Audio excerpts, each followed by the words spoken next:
अस्सलाम वालेकुम। एक क्लाइंट का मैसेज आया कि मेरे पास कुछ फंड्स हैं और वो फंड्स मैंने बैंक में रखे हुए हैं, तो क्या बैंक में मेरे फंड्स महफूज हैं, सेफ हैं? क्योंकि मैंने सुना है कि कैश इज़ किंग और आजकल जिस तरह से सिचुएशन हुई है, इस सिचुएशन में हमें कैश अपने पास रखनी चाहिए। तो बैंक में मैंने फंड्स रखे हुए हैं, तो क्या वो सेफ हैं? इसका आंसर ये है कि बैंक में आपके फंड्स सेफ नहीं हैं। सेफ किस वजह से नहीं है? उसकी वजह ये है कि उनको इन्फ्लेशन हिट कर रहा है। ये एक आम बैंकर को भी पता है, हर ऐसे फाइनेंशियल एक्सपर्ट को भी पता है जो मुख्तलिफ जगहों पे इन्वेस्टमेंट करता है, क्योंकि बैंक्स में जब आप फंड्स को रखते हैं तो इन्फ्लेशन हिट कर रहा होता है और उस इन्फ्लेशन की वजह से आपकी जो कैश की वैल्यू है वो कम हो रही होती है। तो मेरा मशवरा ये है कि आप बैंक में जो आपके पास फंड्स पड़े हुए हैं उनको म्यूचुअल फंड में इन्वेस्टमेंट करा दें, उनको स्टॉक्स में इन्वेस्टमेंट कर दें, उनको रीट के बेसिस पे रियल स्टेट में इन्वेस्टमेंट कर दें, उनको प्रॉपर्टी बेस्ड रियल स्टेट में इन्वेस्टमेंट कर दें, कहीं ऐसी जगहों पे इन्वेस्टमेंट कर दें जहां पे आपको उस इन्वेस्टमेंट की अप्रिसिएशन भी मिले और उस इन्वेस्टमेंट पे आपको डिविडेंड भी मिले, आपको प्रॉफिट भी मिले।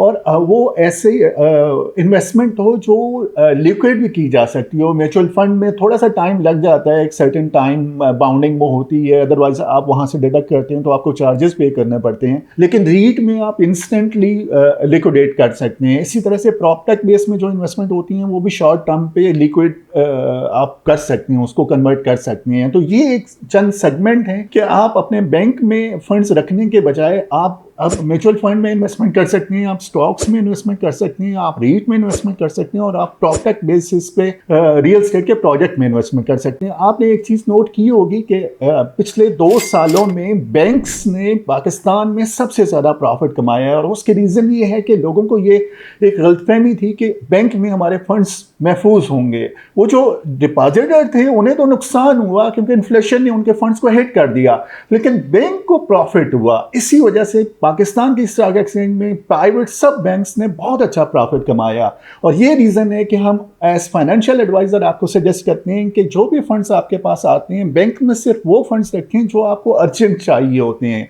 बाकी फंड्स आप साथ साथ इन्वेस्ट करते जाएं और डिफरेंट पॉकेट्स में इन्वेस्ट करते जाएं। एक पोर्टफोलियो बना लें, आपने स्टॉक्स में इन्वेस्ट करना है, आपने रियल स्टेट में इन्वेस्ट करना है, आपने रीट में इन्वेस्ट करना है, आपने प्रॉपर्टी बेसिस पे रियल स्टेट के प्रोजेक्ट में इन्वेस्ट करना है। मेरा नाम अरशद अवान है, हम होमी प्रॉपर्टीज़ के नाम से इस्लामाबाद में रियल स्टेट का बिजनेस करते हैं। आप हमें फिजिकली भी मिल सकते हैं, विजिट कर सकते हैं और आप हमारे साथ हमारी वेबसाइट पे जाके ऑनलाइन सेशन बुक कर सकते हैं और ऑनलाइन डिटेल में आपका फाइनेंशियल प्लान डिस्कस कर सकते हैं कि आपके पास फंड्स कितने और कहाँ कहाँ आप इन्वेस्ट कर सकते हैं। Keep in touch. Thank you so much.